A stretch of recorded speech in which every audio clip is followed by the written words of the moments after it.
Martin Shave Test here. I'm going to do a little bit of a special this afternoon. I was very lucky. I managed to pick up, this is quite a rare razor. It's a Puma Inox. It's a number 68. It's a 5/8, and it's in very nice condition, except when I bought it off eBay, it had a nice big chip out of the edge, and so it needed reconstructing. Well, this is a bit of a benefit, I hope, to our Sean Staplefield, because here's the diamond plate that I used. The trick is to use absolutely vertical on the diamond plate. Keep working until there is absolutely no chip left.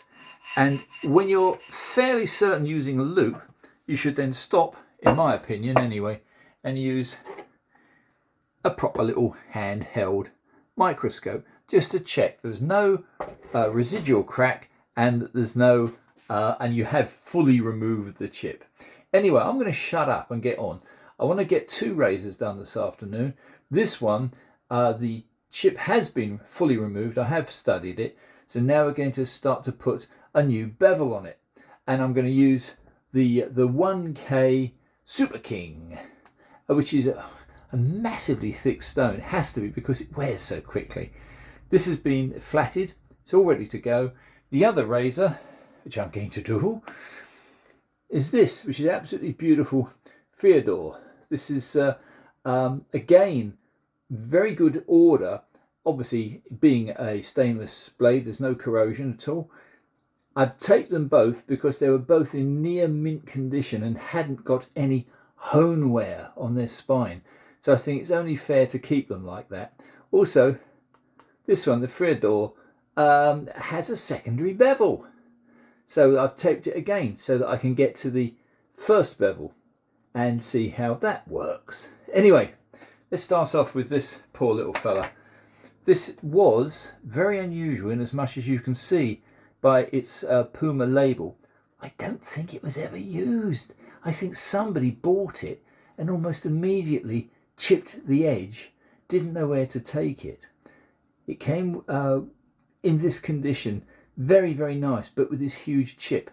So let's see what happens if I can put it right back into shaving order. Then I'll do a shave test, which is what this channel's about. I'll do a shave test between the Theodore, which of course is a beautiful thing, and the Henschel's Solingen Zwellingwerk, the Theodore, and equally German, and the Puma, and see which stainless steel works, because I'm not really in love with stainless. But anyway, let's see what happens with this one.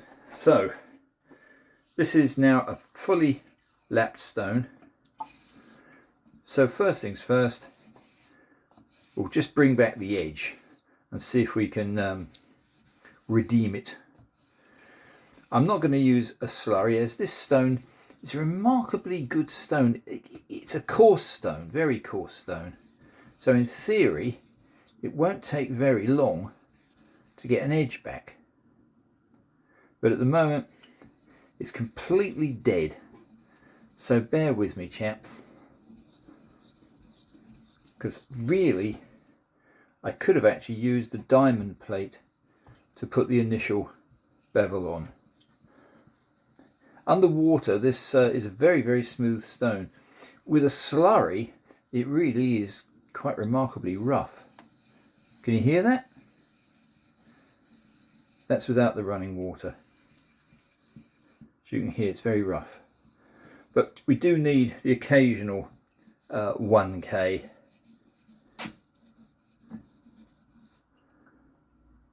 No. Absolutely dead. Do you know what? I'm going to save time. This is against my normal way of doing things, but I'm going to raise a slurry in a moment, and I'm going to start off actually using the diamond plate, which I wouldn't normally do. So we'll set the bevel on a 1000 grit, supposedly 1000 grit. This isn't an expensive diamond plate, this is a modest one, because I wear through them quite quickly. I didn't really fancy getting top named diamond plates and wearing them out.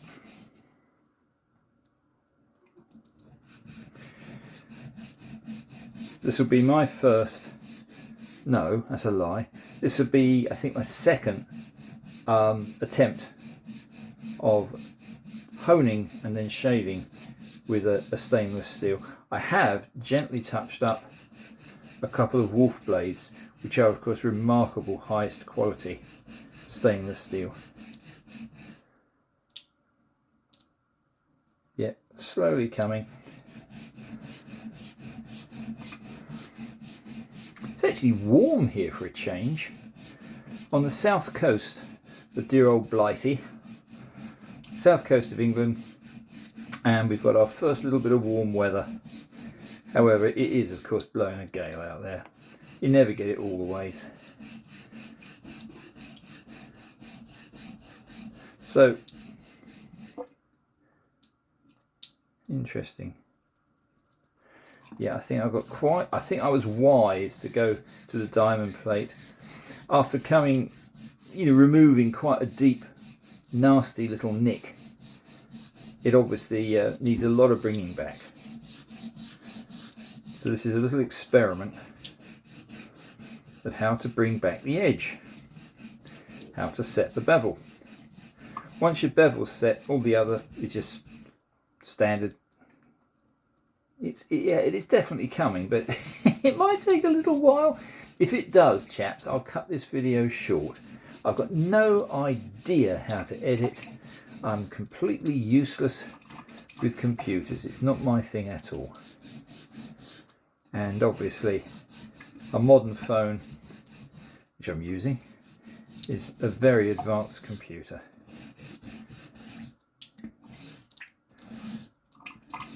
Let's see now.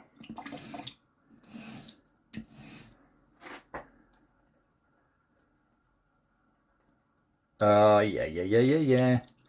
Just beginning to get a nice tug on the toe. So we're not that far off.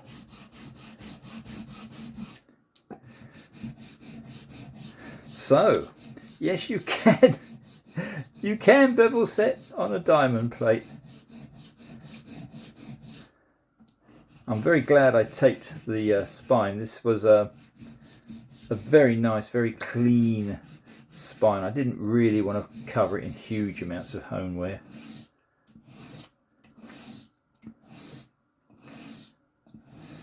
Right, try again. Getting there slowly.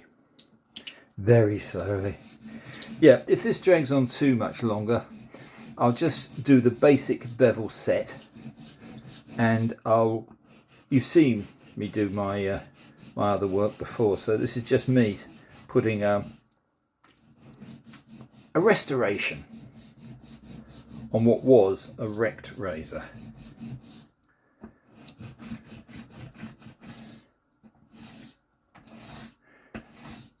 Giving it some welly now.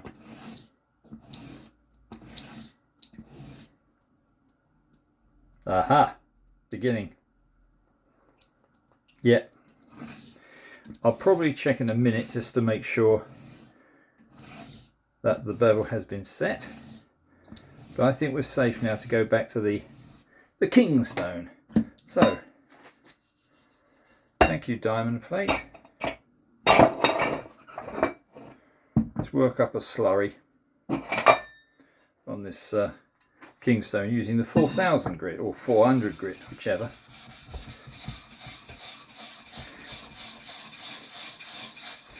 Nice healthy slurry.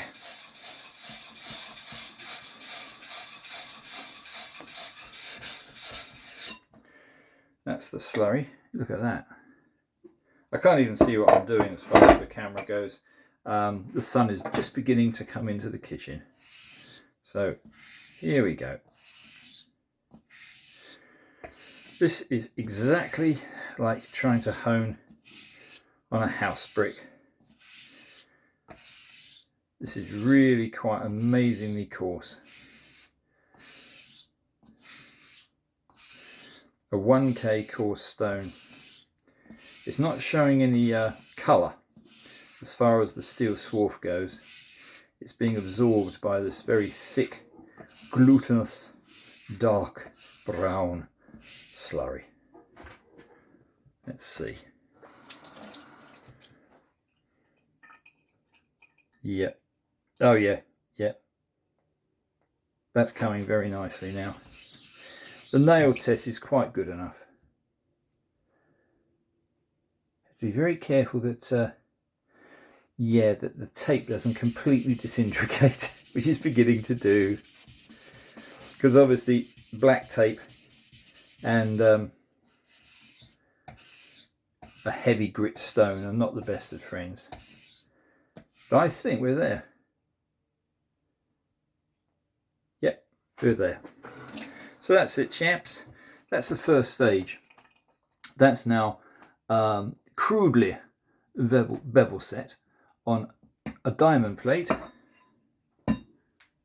thus, and a 1K kingstone from Japan. I shall now remove the tape, which needs replacing anyway, and show you the glories. Isn't that pretty?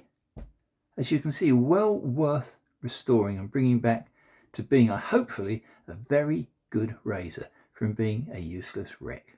So I'm going to call that a day as far as this part of the honing video goes.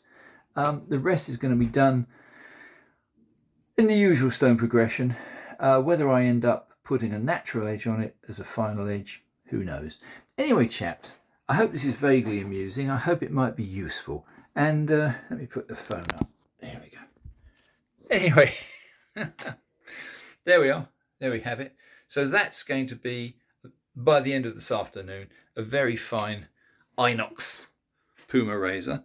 And this little devil's going on next. This one is the Freador, the Twin Works, J.A. Henschel's Solingen. And this one is a 50.5 razor. And this one needs the same treatment, except it hasn't got a chipped edge. Anyway, guys, thanks to everyone. Thanks for subscribing to my channel. Thanks to Sean for reminding me there's work to do. Everyone else, Greg, Eric, the whole gang, thank you, and I'll see you all soon. Bye for now.